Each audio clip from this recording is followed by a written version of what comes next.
Hello!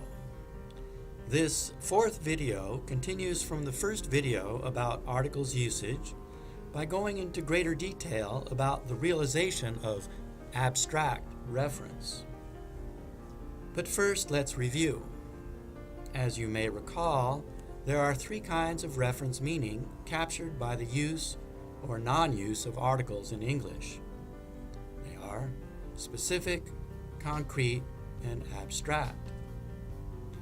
Specific reference means both speaker and hearer can identify the particular referent picked out by the noun. The second kind, concrete reference, means only the speaker can identify the particular referent named by the noun. The speaker has a particular referent in mind, but the hearer knows nothing about it. The third kind, abstract reference, means there is no particular referent being picked out by the use of the noun. This kind of reference shows up in abstract truth claims, where all the things with that name are referred to at once. Among these three kinds of reference, there is a fairly consistent form-function mapping. Specific reference always takes the article the in front of the noun. Concrete reference takes the article a in front of the singular nouns and can take some or any in front of plural nouns. Abstract reference, however, is often represented not by an article, but by plural form of the noun, with no article in front. And in what follows, we will suggest zero article plus plural form of the noun be regarded as a default usage for abstract reference. Do you remember this made-up conversation from the first video? As you may recall, the reference, an elephant and a monkey, in sentence A1 are both concrete. Speaker A begins his story by introducing the reference to the hearer for the first time, a first mention situation. Concrete reference here is shown, as usual, by the article a. The same reference, the elephant and the monkey, in Speaker A's second utterance, sentence A2, are now both specific. Because of information from the prior mention in sentence A1, speaker and hearer have shared knowledge about the world that lets them both pick out the same reference for elephant and monkey. Specific reference, as always, is shown by the article the.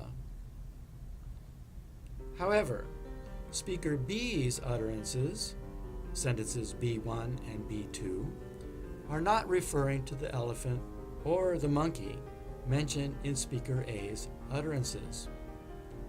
Instead, in B1 and B2, the referent elephants is abstract.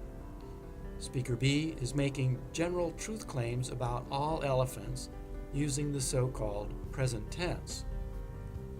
As you can see, abstract reference here is shown by zero article plus plural noun. Elephants often do things like that. Elephants are extinct in North Africa. Based on the above review of abstract reference in English, look at the italicized words in the following 5 pairs of sentences taken from Frodeson and Eyring, 2007. Decide which sentence in the pairs makes abstract reference. Hint: abstract truth claims are usually expressed with so-called present tense verbs. We'll pause for a minute so you can decide which sentence in each pair makes abstract reference. Okay, let's talk about some possible answers. For the first pair of sentences, did you decide that vitamins in 1B was abstract? Yes. There are no particular vitamins being picked out. Presumably, all vitamins can help one to stay healthy. On the other hand, the vitamins in 1A makes specific reference based on information inside the sentence, the phrase on the counter coming after the noun. For the second pair of sentences, did you decide that cholera epidemics in 2B was abstract? Yes. There is no particular epidemic being picked out. Presumably, all cholera epidemics, alas, have the power to kill many people. On the other hand, a cholera epidemic in 2A makes concrete reference, first mention.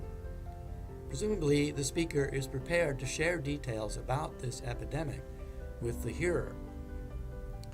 Notice, too, that the use of past tense is another clue contributing to a concrete reference interpretation. For the third pair of sentences, did you decide that doctors in 3B is abstract? Yes. Presumably, all doctors have the same training. On the other hand, a doctor in 3A makes concrete reference, first mention. Presumably, the speaker knows something about this doctor who made the discovery. For the fourth pair of sentences, did you decide that colds in 4A is abstract? Yes. This claim is true for all colds. On the other hand, a cold in 4B makes concrete reference, first mention. You can be sure the speaker knows all about this cold that he or she is experiencing. For the last pair of sentences, did you decide that water in 5A is abstract? Yes. Presumably, this claim is true for all water that comes from springs. Note, however, that water is a mass noun and therefore uncountable, so it still takes zero article in front, but without s ending on the noun. In other words, uncount nouns in abstract reference situations do not need any overt marking for articles at all. On the other hand, the water in 5B makes specific reference based on information from inside the sentence, the phrase from that spring coming after the noun. Our presentation about article usage in English has suggested a simplified framework in which there is a one-to-one mapping between meaning and form for the three kinds of reference in English. That is, specific reference takes the in front of the noun, concrete reference takes a in front of the noun when the noun is singular, and abstract reference takes zero in front of the noun, but plural ending on the noun itself when the noun is countable. This concludes our explanation about the use of zero plus plural article to express abstract reference in English. This usage pattern applies in most abstract reference situations. The next video, however, will focus on usage situations in which speakers sometimes ignore this default zero plus plural article usage pattern, and we will explain some of the motivations for that variation.